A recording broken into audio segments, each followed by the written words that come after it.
to go into it a little further, should you confront a boss or should you compensate for their deficiencies? I think about, or a more meta question is, what is the relationship like between you and your superior?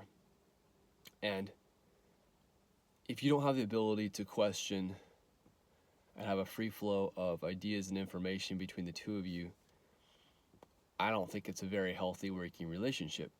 Others are going to disagree, that's fine.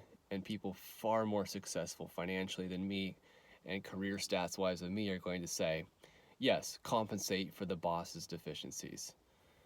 And, I think it reveals some shortcomings in my own career development, my own character development, but also it is okay, and this is in my defense, and people who would agree with me, it is okay to have ethical and moral lines that you will not cross. If you are a little bit autistic like myself, you might have to sort through, is this an actual ethical boundary or is this just something that makes me very uncomfortable? Because I signed up to be very uncomfortable at times in the workplace and in life in general.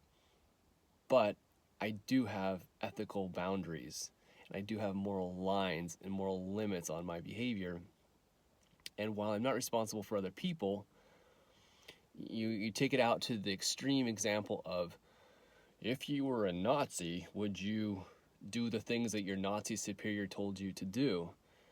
Do you have any moral lines left? And so, in that example, the soldier serving what we now use as an example of evil, the Nazi regime, he has orders, and to obey those orders, he might be following the ethos of many religions. He might be following the chain of command. He might be following the zeitgeist of the day, like a whole bunch of things he might be doing right. But if one thing in his heart says that's wrong, and it's the voice he's learned to trust, he's not going to do it. He will then be executed, court-martialed, that sort of thing. Pretty sure that's how that would go down. And that's a very extreme example, but you hope the person would make the right decision. And you take it to my context, you hope I would make the right decision when I'm asked to cross moral lines.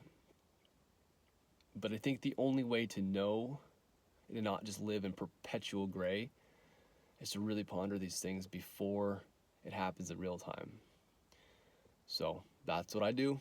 That's what I've been doing. I just feel more compelled to do that now with yet another author making me think.